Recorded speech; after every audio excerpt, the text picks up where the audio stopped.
My name is Hannah, and I'm going to tell you how my life changed on my first wedding anniversary. At the time, I lived with my husband Adam in a small apartment in the 15th arrondissement of Paris. Our life seemed perfect to others, but the reality was very different. Adam and I had met 2 years earlier at an opening at the art gallery where I worked. He was charming, caring, and our first months together had been like a dream. But little by little, things changed. Adam had become distant, sometimes even cruel in his words. I often found myself walking on eggshells, afraid to say or do something that might upset him.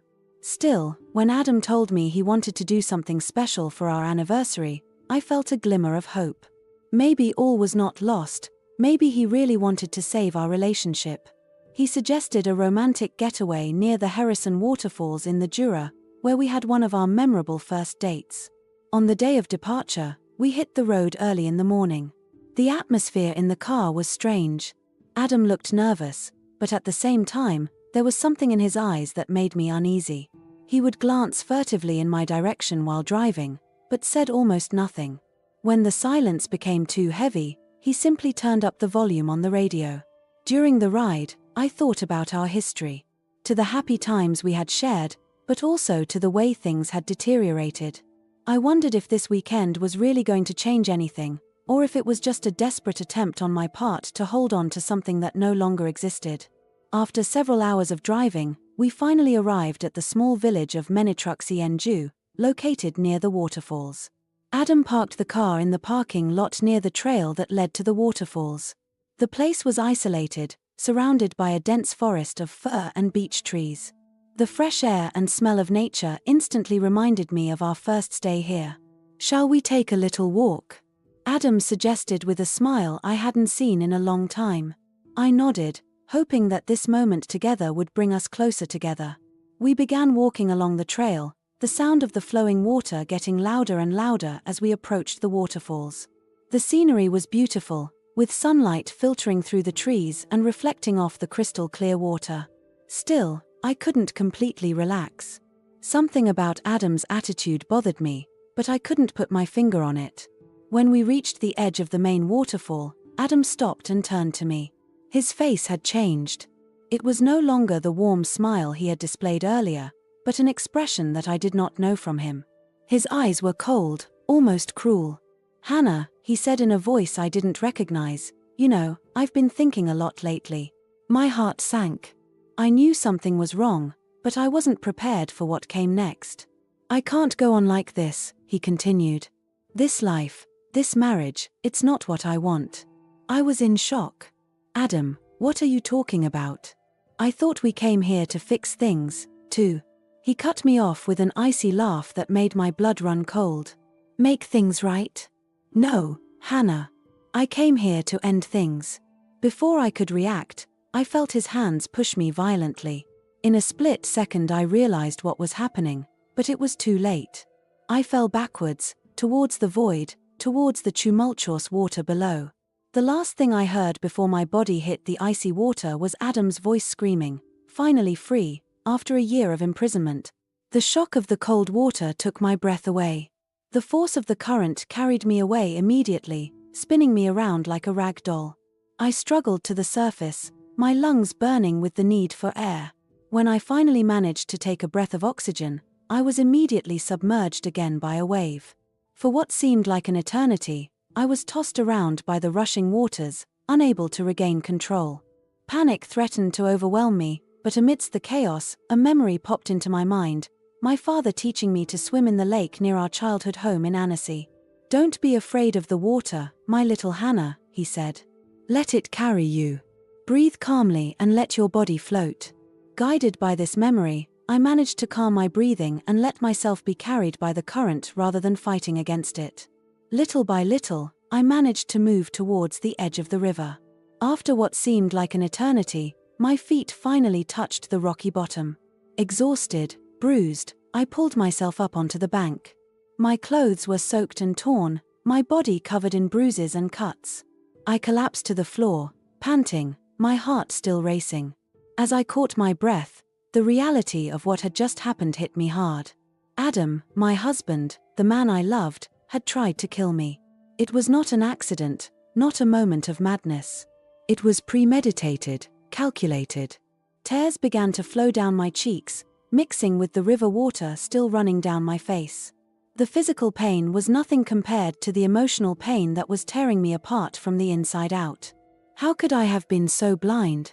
How could I not see the darkness that resided in the man I shared my life with? But in the midst of this pain, something else began to arise within me. A dull, burning anger, which little by little consumed the sorrow and the fear. Adam thought he killed me. He thought he was rid of me. But I was alive, and the thought ignited a flame of determination within me. I struggled to my feet, each movement painfully reminding me of my fall. I had to act, and quickly. Adam would surely verify that his plan had worked. I couldn't stay here. Despite the pain, I began to walk along the bank, getting as far away from the site of my fall as possible. I had to find help, but I also had to think about what I was going to do next. One thing was certain, the Hannah that Adam knew, the gentle and submissive woman, had died in that fall. In his place was born someone new, someone who would never allow himself to be mistreated again. As I trudged through the forest, my mind was racing. I had to disappear, make Adam believe his plan had succeeded. It was the only way to have the advantage. But how to do it? I had nothing on me, no money, no phone. Suddenly I heard the sound of a car in the distance. I headed towards the sound, hoping to find the route. After a few minutes of walking, I finally saw a small country road through the trees. It was my chance. I left the forest and stood at the side of the road, hoping that a vehicle would pass soon. I didn't have to wait long. An old Peugeot appeared around a bend. I waved wildly, and to my relief, the car stopped. A man around 50 came out, looking worried. "Madam, are you okay? Did you have an accident?" I quickly decided not to reveal everything to him. "Yes, I slipped near the waterfall. I need help, please." The man, whose name was Jean-Pierre, did not hesitate for a second. He helped me get into his car and took me to the nearest village, Morez. During the ride, I was thinking about my next move. I couldn't go to the police, not right away. Adam would have the advantage too easily. No, I had to disappear completely first. In Morez, Jean-Pierre insisted on taking me to the hospital, but I politely refused, claiming that I was fine and just needed to contact my family. He left me outside a small cafe in the city center, after giving me some money so I could buy something to eat and drink. Alone, I took a deep breath. Now was when it really started. I walked into the cafe and asked to use their phone. There was one person I could call, a friend I trusted completely, Clara. When she answered, I felt an immense relief wash over me. "Clara, it's Hannah. I need your help. Don't ask any questions for now, please. Can you come and pick me up in Morez, in the Jura? I'll explain everything to you, but it's urgent and it's a matter of life and death." There was a moment of silence on the other end, then Clara replied, "I'm coming. Text me the exact address.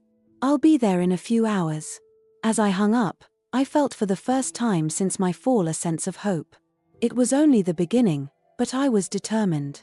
Adam had wanted to destroy me, but he had failed. And now it was my turn to play. The journey to Morez seemed endless. Each bump in the road painfully reminded me of my fall in the Harrison waterfalls. But more than the physical pain, it was Adam's betrayal that burned me from the inside. How could the man I had loved, the one to whom I had entrusted my life, do this to me? Sitting on a bench in front of the cafe where Jean-Pierre had dropped me off, I waited impatiently for Clara. The sun was beginning to set, tinting the sky with shades of orange.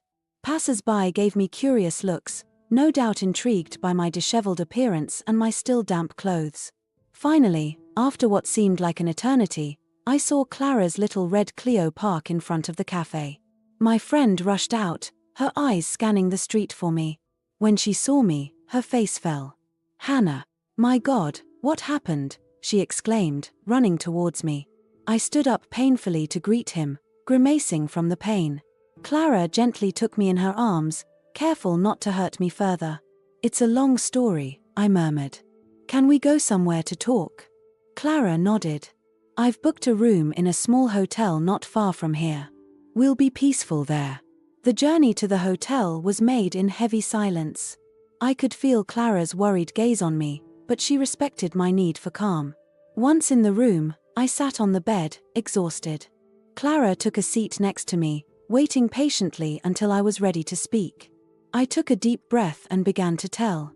The words came out like a torrent, unstoppable. I spoke to him about the gradual deterioration of my relationship with Adam, his increasing coldness, his attacks of cruelty. Then I told him about this fateful day, our romantic getaway which had turned into a nightmare. As I spoke, I saw Clara's face change from surprise to horror to anger. "That bastard," she hissed through her teeth. "Hannah, you need to go to the police. He tried to kill you." I shook my head. "No, not yet. Adam thinks I'm dead. That's our advantage for now." Clara looked at me, perplexed. "What do you mean?" I stood up and began pacing around the small room, ignoring the pain that radiated throughout my body. "If we go to the police now, it will be my word against his. He will say it was an accident, that I slipped. And who will they believe? The grieving husband or the wife miraculously returned from among the dead?" Clara frowned. "But you can't let him get away with this." "I have no intention of letting him get away with this," I replied, a new determination in my voice. "But I want to do it right. I want him to pay for what he did, and for that I need proof." I stopped walking and looked Clara straight in the eyes. "I need your help, Clara. I need to disappear for a while. Adam must not know that I am alive. In the meantime, I will gather everything I can against him." Clara looked at me for a long time, then nodded. "Okay. What can I do?" A feeling of relief came over me. Having Clara by my side changed everything. "First, I need a place to stay. A place where Adam will never think to look for me." Clara thought for a moment. "My aunt has a small house in a village in Oven. She almost never uses it. I'm sure she will agree to lend it to you if I explain to her that you need a quiet place to recover from let's say, a burnout." I nodded, grateful. "That would be perfect. Then I'll need you to collect some things for me from the apartment. Clothes, my laptop, important documents. But you'll have to be discreet. Adam must not suspect anything either." Clara took my hand in hers. "Don't worry, I'll take care of it. We'll make him pay, Hannah. I promise." That night, lying in the hotel bed, I couldn't sleep. My mind was spinning, constantly replaying the events of the day. I saw Adam's face again, his cold eyes when he had pushed me. How could I have been so blind? How had I not seen the darkness that hid behind his charm? But amid this storm of emotions, one thing was clear: I could no longer be the woman I had been. The sweet and naive Hannah had died in the tumultuous waters of the Harrison waterfalls. In her place was born a stronger, more determined woman. The next morning, Clara and I set off for Oven. The journey was long and silent. I watched the landscapes pass by the window, trying to imagine the life that awaited me. How was I going to rebuild everything Adam had destroyed? Clara's aunt's house was in a small village called St. Nectaire, nestled in the heart of the Oven Volcanoes Regional Natural Park. It was an old stone building, with a slate roof and blue shutters. The place was picturesque, far from anything I had ever known. "This is where you will be able to rebuild yourself," Clara said to me, handing me the keys. "No one will come looking for you here." I hugged her, grateful for everything she did for me. "Thank you, Clara. I don't know what I would do without you. You're stronger than you think, Hannah. You'll get through this, I'm sure." After Clara left, I found myself alone in this unknown house. The silence was deafening. For the first time since my fall, I allowed myself to really cry.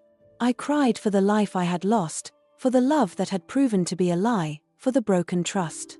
But in the midst of my tears, I felt something growing inside me. Determination, iron will. Adam may have tried to destroy me, but he had failed. I was still here, and I was going to fight. The following days were difficult. Every movement reminded me of my fall, every sudden noise made me jump. But little by little, I began to regain control. I spent my days planning, thinking about my next step.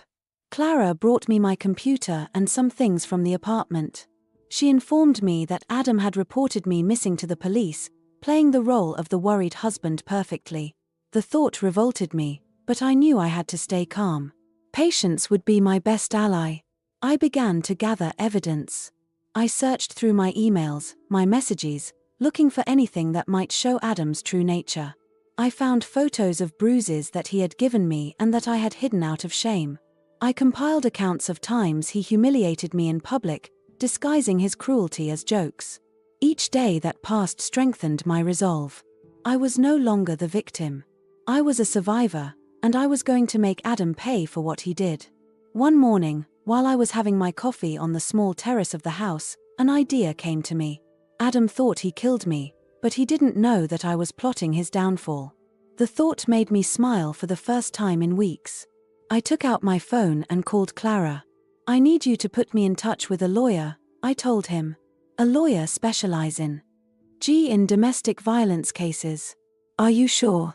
Clara asked me, surprised by my determined tone. "More than ever," I replied. "It's time for action. Adam thinks he's won, but the game has only just begun." As I hung up, I felt a wave of adrenaline rush through me. The fear was still there, lurking somewhere deep inside me, but it no longer controlled me. I was ready to face what lay ahead. That evening, sitting at my computer, I began to write my story. Every word I typed felt like a weight lifted off my shoulders. I recounted everything: the beginnings of our relationship, the slow descent into hell, the psychological violence, and finally, this attempted murder disguised as an accident. It was painful, but it was also liberating. For the first time, I saw clearly everything I had been through. And I realized that despite everything, I was still here. I had survived. The fight for survival was just beginning, but for the first time in a long time, I felt alive. Truly alive. Adam had wanted to silence me, but he had failed. And now it was my turn to speak. The days passed slowly in the little house of Saint Nectaire. Every morning, I woke up with the same determination, to make Adam pay for what he had done to me. But I knew that to achieve this, I had to be patient and methodical. I couldn't afford to make any mistakes. One morning, while I was having my coffee on the terrace, watching the sun rise over the volcanoes of Oven, my phone vibrated. It was Clara. "Hannah, I have good news. I found a lawyer who is willing to meet with you. He specializes in domestic violence cases." My heart leapt in my chest. It was the first concrete step towards my revenge. "It's perfect, Clara. When can I see it?" "He can see you next week in Clermont-Ferrand. Do you feel ready?" I took a deep breath. "Yes, I'm ready. It's time to act." After hanging up, I got to work. I had a week to prepare my case, to gather all the evidence I had accumulated against Adam. I spent the next few days sorting through emails, messages, photos. Each item I found brought back painful memories, but I didn't let it get me down. Every piece of evidence was another weapon in my arsenal. The day of the meeting with the lawyer finally arrived. I went to Clermont-Ferrand with my heart beating. The office was located in an old building in the city center. I was greeted by Maître Dupont, a man of around 50 with a kind look. "Miss Leroy," he said, shaking my hand, "I'm sorry for what happened to you. But I promise you that we will do everything to ensure that justice is done." Over the next few hours, I told him everything. My voice shook at times, but I didn't let the emotion overwhelm me. I showed him the evidence I had gathered, the photos of my injuries, the threatening messages from Adam, the testimonies of my friends who had witnessed his outbursts of anger. Maître Dupont listened attentively, taking notes. When I finished, he looked me straight in the eyes. "Miss Leroy, you have a solid case. But I must warn you, it will not be easy. Your husband will probably deny everything outright. He will claim that your disappearance was an accident, that he thought you were dead." I nodded. "I know. That's why I need your help. I want him to pay for what he did, but I want to do it the right way." The lawyer smiles. "This is exactly the right attitude. Here is what I propose to you. We will put together a concrete case. We will gather all the evidence, all the possible testimonies. Then, We will file a complaint for attempted murder and domestic violence." My heart sank at these words. Hearing someone else describe what I had experienced in this way made it all more real. "What next?" I asked. "Then we will let justice do its work. But I must warn you, it will take time. Are you ready for that?" I took a deep breath. "Yes, I'm ready. I want justice, no matter how long it takes." Leaving Maître Dupont's office, I felt both exhausted and full of hope. For the first time since my fall in the Harrison waterfalls, I felt like I was really moving forward. Back in Saint Nectaire, I got back to work with renewed energy. Maître Dupont had given me a list of things to do: gather more evidence, contact former colleagues or friends who could testify to Adam's behavior, find medical documents attesting to my past injuries. Every day, I spent hours on the phone or on my computer. I contacted old acquaintances, neighbors, even members of Adam's family who had witnessed his behavior. Some refused to help me, afraid to get involved. Others, however, were relieved to finally be able to speak. One evening, while I was working late on my file, I received a message from Clara. "Adam is starting to ask questions. He contacted my parents to see if I had heard from you. Be careful." This message made my blood run cold. Adam was starting to have suspicions. I had to be even more careful. I decided to limit my communications, to only go out when absolutely necessary. The little house in Saint Nectaire became my fortress. The days passed, and my file grew. I felt like I was reliving every painful moment of my marriage, but this time I was stronger. Every piece of evidence I gathered was one step closer to my release. One morning, while I was working on my computer, an idea came to me. What if I could get a confession from Adam? What if I could get him to admit what he did? This would be the ultimate proof, the one that would tip the scales in my favor. I immediately contacted Maître Dupont to tell him about my idea. He was reluctant at first. "It's risky, Miss Leroy. If your husband finds out you're alive before we're ready, it could jeopardize the whole thing." But I didn't want to give up on this idea. "I understand the risks, Master. But think of the impact it would have on the trial. If we have a confession, even partial, it would change everything." After a long discussion, we agreed on a plan. I wouldn't get in touch with Adam directly, but we were going to try to push him into foul trouble. We were going to create a false trail, make it appear that someone had information about my disappearance. The following weeks were intense. With the help of Maître Dupont and a few trusted people, we put our stratagem in place. Rumors began to circulate in our old neighborhood in Paris. Witnesses claimed to have seen me on the day of my disappearance. Meanwhile, I continued to work on my case. Each day brought its share of discoveries, some more painful than others. I found photos of the two of us, smiling, happy. These images tugged at my heart, reminding me of the woman I had been, the one who believed in Adam's love. But I didn't let it get me down. These memories only strengthened my resolve. I wasn't just fighting for myself, but for all the women who, like me, had been trapped in a toxic relationship. One evening, while I was rereading my file for the umpteenth time, my phone rang. It was Maître Dupont. "Miss Leroy, we have news. Adam took the bait. He contacted one of our false witnesses, trying to buy his silence. We recorded everything." My heart began to pound. It was exactly what we were hoping for. Adam had just made a mistake, and we were going to exploit it. "What do we do now?" I asked, my voice shaking with excitement. "Now we're going on the offensive. It's time to file a formal complaint. Are you ready?" I took a deep breath. It was the moment I had been waiting for Mo. NTHS. The moment when I would finally be able to face Adam, no longer as a victim, but as a survivor determined to obtain justice. "Yes, I'm ready," I replied in a firm voice. As I hung up, I looked out the window. The sun was setting over the volcanoes of Oven, tinting the sky red and gold. It was the end of an era, but also the beginning of a new one. I had survived the fall, I had survived my injuries, I had survived the loneliness and the fear. Now it was time to take back control of my life. I went out onto the terrace, breathing in the cool evening air. Tomorrow would be the start of a new chapter. A chapter where I would no longer be the victim, but the actress of my own destiny. Adam had wanted to silence me, but he had failed. And now it was my turn to speak, to shout the truth to the whole world. Night was falling on Saint Nectaire, but for me, it was the dawn of a new day. A day of justice, a day of truth. And I was ready to face it, no matter what. The day had finally arrived. After months of preparation, careful planning and evidence collection, I was going to return to Paris. I was going to fight Adam. I stood in front of the mirror in the small bathroom of Saint Nectaire's house, observing my reflection.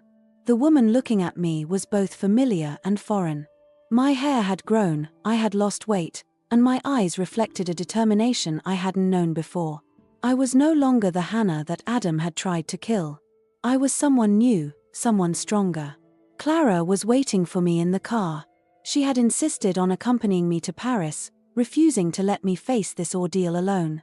As we left Saint Nectaire, I took one last look at the little house that had been my refuge these past few months. I found peace there, but also the strength to fight.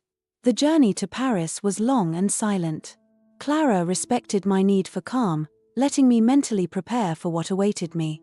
I reviewed in my head each step of the plan that we had developed with Maître Dupont. Everything had to be perfect.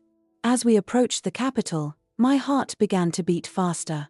The familiar streets passed before my eyes, bringing back memories that I had tried to bury. I recognized the cafe where Adam and I used to have our Sunday breakfast, the park where we had first kissed. Each place was charged with contradictory emotions, mixing nostalgia and bitterness. Clara parked in front of the building where Maître Dupont had his offices. "Are you ready?" she asked me gently. I took a deep breath. As ready as I can be. In the lawyer's office, the atmosphere was tense. Maître Dupont explained to us one last time the progress of the operations. "Adam doesn't know you're alive yet, Miss Leroy. We'll first file the formal complaint. Then we'll summon him for questioning. That's where you come in." I nodded, feeling the adrenaline rush through me. What if he denies everything? Master Dupont smiles. That's where our evidence comes in. We have a strong case, and with the recording of his attempted witness bribery, we have what it takes to crack him. The next hours passed in a fog. I signed papers, answered questions, confirmed details. Everything seemed unreal, like I was watching my life unfold from the outside. Finally, the moment I both feared and waited for arrived. Adam had been summoned to the police station. It was time for me to go. Clara accompanied me to the entrance of the police station. She hugged me. "You're the bravest person I know, Hannah. You're going to make it." I thanked her with a trembling smile and entered the building. Maître Dupont was waiting for me inside. He led me to a small waiting room, explaining that I had to stay there until someone came to get me.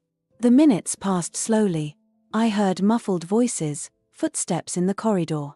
My heart was beating so hard it felt like it was going to burst out of my chest. Suddenly, I heard a voice that I knew too well. Adam. He seemed angry, demanding to know why he had been summoned. My body instantly stiffened, a wave of fear washing over me. But I forced myself to breathe deeply, remembering everything I had been through to get to this moment. The door opened suddenly, and a police officer entered. "Miss Leroy, it's time." I stood up, my legs trembling. Maître Dupont joined me, placing a reassuring hand on my shoulder. "Are you ready?" I nodded, unable to speak. We entered the interrogation room. Adam was sitting from behind, facing two police officers. When the door closed behind us, he turned around. Time seemed to stop. Our eyes met, and I saw a multitude of emotions passing on his face. Surprise, disbelief, fear, and finally, cold anger that I only knew too well. "Hannah." His voice was barely more than a whisper. I took a deep breath. "Hello, Adam." The police officers began to ask questions, but I didn't hear anything. All I saw was Adam. The man I liked, the man who had tried to kill me. He seemed smaller, less intimidating than in my memories. Little by little, I started to hear the questions of the officers. They asked Adam to explain what had happened the day of our wedding anniversary. Adam Begayate contradicted himself. I could see panic in his eyes. Then it was my turn to speak. My voice was shaking at first, but as I told my story, she firmed. I spoke of the degradation of our marriage, psychological violence, and finally, from this fateful day to the cascades of the hedgehog. Adam tried to interrupt, to deny, but the evidence was overwhelming. The photos of my injuries, the testimonies of our friends and neighbors, and above all, the recording of his attempted witness corruption. Over the interrogation, I saw Adam collapse. His mask of perfect husband crashed, revealing the cruel man he was really. Finally, after hours of interrogation, Adam cracked. Okay, he shouted. I tried to kill her. She was going to leave me, she was going to ruin everything. A dead silence fell on the room. I felt tears run on my cheeks, but for the first time in a long time, they were tears of relief. The officers got up to arrest Adam. As they passed his handcuffs, he looked at me one last time. I'm sorry, Hannah, he whispered. But I couldn't see any remorse in his eyes, only anger at being caught. When they took him, I seated, unable to move. Maître Dupont put a hand on my shoulder. It's over, Mademoiselle Leroy. You succeeded. I left the police station as in a dream. Clara was waiting for me outside, her eyes full of concern. When she saw me, she ran towards me and took me in her arms. Hannah, how did it go? I could not hold my tears longer. I was crying in my friend's arms, evacuating all the tension, fear, and pain accumulated in recent months. It's over, I whispered between two sobs. He admitted. Clara hugged me stronger. You succeeded, Hannah. You are so strong. That night, we stayed with Clara. I did not feel ready to return to the apartment I had shared with Adam. Lying in the bed of friends, I thought about everything that had happened. I had survived. I had faced my fears, I had faced Adam, and I won. The path had been long and painful, but I got to the end. The next morning, I woke up with a strange feeling. For the first time in months, I felt free. Adam could no longer hurt me. He was going to pay for what he had done. Clara offered to accompany me to the apartment to recover my things. I hesitated for a while, but I knew I had to do it. It was a necessary step to turn the page. When we arrived in front of the building, I felt my heart accelerated. So many memories were attached to this place, good and bad.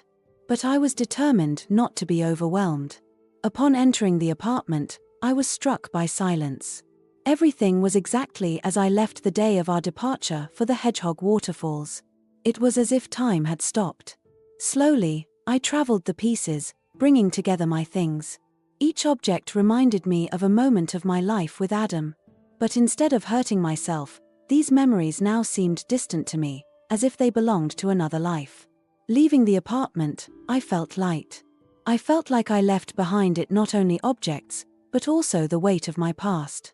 On the sidewalk, I turned one last time to the building. Goodbye, I whispered gently. It was not only a farewell to a place, but to a part of my life. Clara took my hand. Where do you want to go now?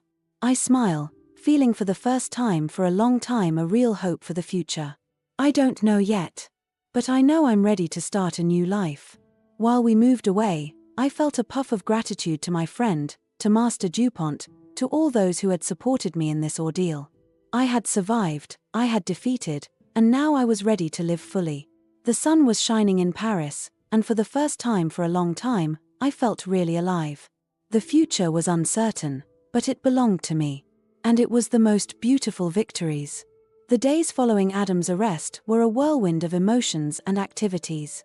I found myself caught up in an incessant back and forth between the office of Maître Dupont and the police station, answering questions, signing papers, and trying to give meaning to everything that was going on. Despite exhaustion, I felt stronger than ever.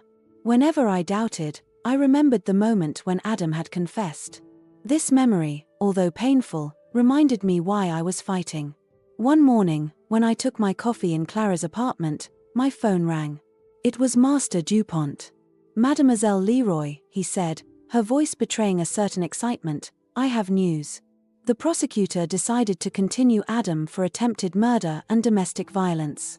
The trial will take place in 3 months. My heart leaps. It was both terrifying and liberating. 3 months, I repeated, trying to assimilate the information. What should I do by then? For the moment, rest, replied Maître Dupont. We have a solid file. But there is something else I would like to tell you about. Several journalists have heard of your story and would like to interview you. It would be an opportunity to make the public aware of domestic violence. What do you think? I remained silent for a moment, reflecting on this proposal. The idea of speaking publicly about my experience was frightening, but at the same time, I thought of all the women who could be in the same situation as me. Okay, I finally said. I will do it. If my story can help even one person, it will be worth it. The following weeks were intense. I gave several interviews, telling my story again and again. Each time it was difficult, but I felt that it made me stronger. I saw in the eyes of journalists and readers awareness, compassion, and sometimes even the recognition of those who had lived similar experiences. One day, while I was getting out of an interview for a great female magazine, I received a message from an unknown number. My heart stopped when I read the contents. Do you really think you will get out like that? It's not over, Hannah. My hands were shaking as I showed the message to Clara, who had accompanied me to the interview. It's Adam, I said, the trembling voice. How did he have this number? He is supposed to be in pre-trial detention. Clara immediately took her phone. I call Master Dupont right away. The hours that followed were a nightmare. The police were alerted, my phone was examined, and additional security measures were implemented around me. But the damage was done. The fear that I had managed to overcome was back, tightening my throat like a vice. That night, unable to sleep, I got up and lit my computer. I started to write, letting my thoughts and my emotions dump on the screen. Over the words, I felt my determination strengthened. Adam wanted to scare me, to silence me. But I wouldn't let him do it. The next morning, I contacted Maître Dupont. I want to do more, I told him. I want to create an association to help victims of domestic violence. I want my story to serve something bigger. There was a silence on the other end of the line, then Maître Dupont replied, It's a great idea, Mademoiselle Leroy. I know a few people who could help you put this in place. The weeks that followed were a whirlwind of activity. Between the preparations for the trial and the creation of the association, I hardly had time to think of the threat of Adam. I threw myself body and soul in this new project, finding a meaning and a goal. We decided to call the association New Departure. I wanted this name to symbolize hope, the possibility of starting again after crossing hell. With the help of Clara and some volunteers, we began to set up a listening line, support groups, and even an emergency accommodation system for women in danger. One day, when we were preparing the association's official launch, I received a call from a woman named Sophie. She had read my story in a magazine and had found the courage to leave her violent husband. Your story saved my life, she said, the trembling voice of emotion. I didn't know how to get out of it, but reading what you went through, I understood that I was not alone. That I could get out too. These words touched me deeply. For the first time, I fully realized the impact that my testimony could have. It was no longer just my story, it had become a message of hope for other women. The day of the launch of New Departure finally arrived. We chose a small room in the 11th arrondissement of Paris, a warm and welcoming place. Journalists were present, as well as representatives of other associations and even some political figures. Standing in front of the microphone, I looked at the crowd gathered. I saw Clara, who smiled at me with pride. I saw Master Dupont, who nodded as a sign of encouragement. And I saw faces that I did not know, women who were perhaps there because they needed help, or because they wanted to help in turn. I took a deep breath and started talking. A few months ago, I was at the bottom of the chasm. I had survived an attempted murder on the part of the man I loved, but I was broken, terrorized, without hope. I am here in front of you, not as a victim, but as a survivor. As I spoke, I felt my voice strengthened. I spoke of my experience, but also of all these women I had met since, their stories of courage and resilience. I spoke of our vision for New Start, our desire to offer not only a refuge, but also the tools to rebuild his life. Conjugal violence thrives in silence and isolation, I conclude. But together, we can break this silence. We can create a support and mutual aid network. We can offer a new start to those who need it. The applause that followed were deafening. People got up, some in tears. I saw women hug, men nod with determination. After the ceremony, while I was talking to the guests, a woman approached me. She looked nervous, almost frightened. My name is Leah, she said gently. Your speech. It made me realize that I am not alone. That I can get out of it too. I took her hands in mine, feeling how much they trembled. You are not alone, Leah. We are here to help you. You have taken the first step, and it's the most difficult. While I guided her to Clara so that she could speak to her privately, I realized that that was why I was fighting. For Leah, for Sophie, for all these women who needed hope and support.